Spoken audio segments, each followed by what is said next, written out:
Hello everyone, welcome back to my channel. এটা একটা mini ব্লগই বলতে পারো, কালী পুজোর দিনের মিনি ব্লগ। সকাল থেকে উঠে কি কি করলাম,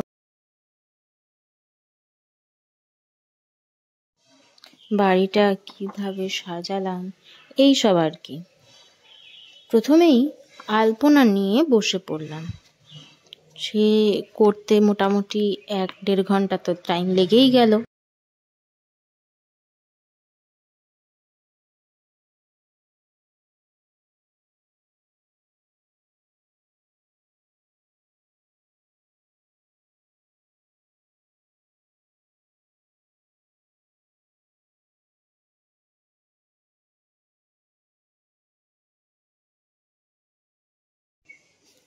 তারপর খুঁজে দেখলাম পুরনো রঙ্গোলির পাউডারও রয়েছে, তো সেটাকেও ইউজ করার কথা ভাবলাম।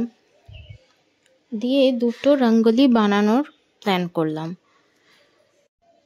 একটা করতে করতে বেশ ক্লান্ত হয়ে গেছিলাম, তাই উঠে স্নান খাওয়াটা আগে করে নিলাম। করার পর আর একটা নিয়ে বসলাম।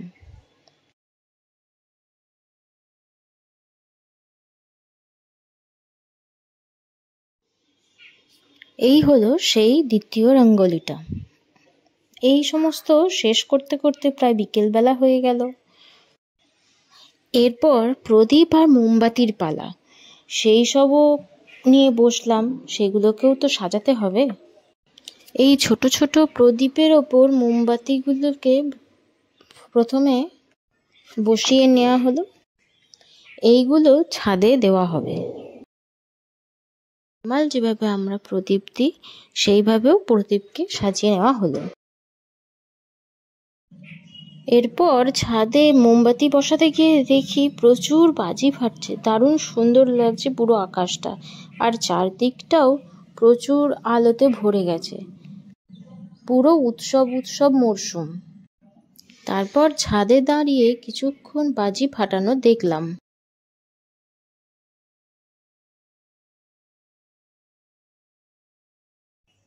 এরপর আমি একটা বন্ধুর বাড়ি গেলাম। সেখানে আমি, সেই বন্ধুটা আর একটা বন্ধু সবাই মিলে বাজি ফাটালাম। সত্যি বলতে অনেকদিন বাদে খুব আনন্দও করলাম।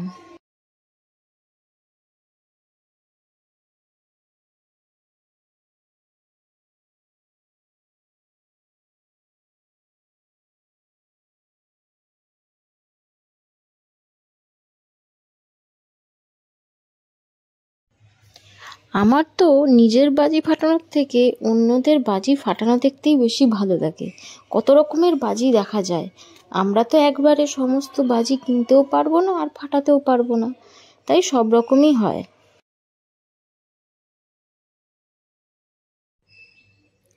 তারপর ডিনারের নেমন্তন্নটা ওদের বাড়িতেই ছিল। সেখানে লুচি, আলুর দম সহযোগে রাতের ডিনার কমপ্লিট করলাম। আলুর দমটা তো দারুণ হয়েছিল। ও, আর সাথে চাটনিও ছিল। সেই দিনের ব্লগটা এইটুকুই করেছি। টাটা, আবার পরে দেখা হবে।